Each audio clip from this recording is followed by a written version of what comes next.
ഈ ദിവസത്തിൽ ദൈവത്തിൻ്റെ പരിശുദ്ധാത്മാവ് സംസാരിച്ചൊരു ഭാഗം നിങ്ങളുമായി പങ്കുവെക്കുകയാണ്.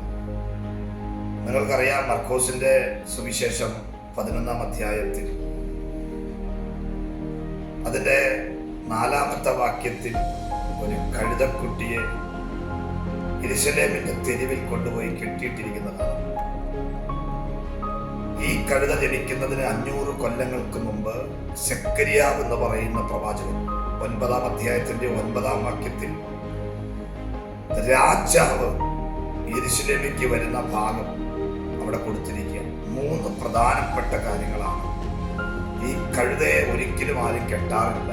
കെട്ടിയതിന്റെ കാരണം, ഒന്ന്, 500 കൊല്ലം മുമ്പ് ഒരു പ്രവാചകൻ ഈ കഴുതയെ നോക്കിക്കൊണ്ട് പ്രവചിച്ച ഒരു പ്രവചനം ഈ കഴുതടമിൽ കിടപ്പുണ്ട്. 2, ഒരു വലിയ വാഗ്ദത്തം ഈ കഴുതടമിൽ കിടപ്പുണ്ട്.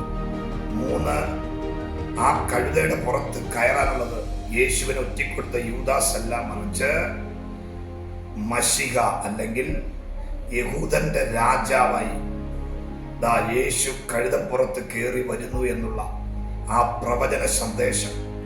അപ്പോൾ 1, വലിയ പ്രവചനം, വലിയ വാഗ്ദത്തം. 3, യേശുവിന് കയറാനുള്ള കഴുത. അതുകൊണ്ട് യെരുശലേമിന്റെ തെരുവിൽ ഒരു മരണത്തിന്റെ വക്കോളം ഈ കഴുത എത്തിച്ചേർന്നു. പക്ഷെ കൃത്യസമയത്ത് യേശു വാഗ്ദത്ത പ്രകാരം ശിഷ്യന്മാരെ അയച്ച് ആ കഴുതക്കുട്ടിയുടെ കെട്ടഴിച്ചെടുത്തെങ്കിൽ ഈ ഏപ്രിൽ മാസത്തിൽ ഞാൻ ഉറപ്പിച്ചു പറയുന്നു, വലിയ പ്രവചന ദൂത് വീണിരിക്കുന്ന, വലിയ വാഗ്ദത്തം വീണിരിക്കുന്ന കുടുംബങ്ങളിലേക്ക് ദൈവം തൻ്റെ ദൂതന്മാരെ അയക്കും.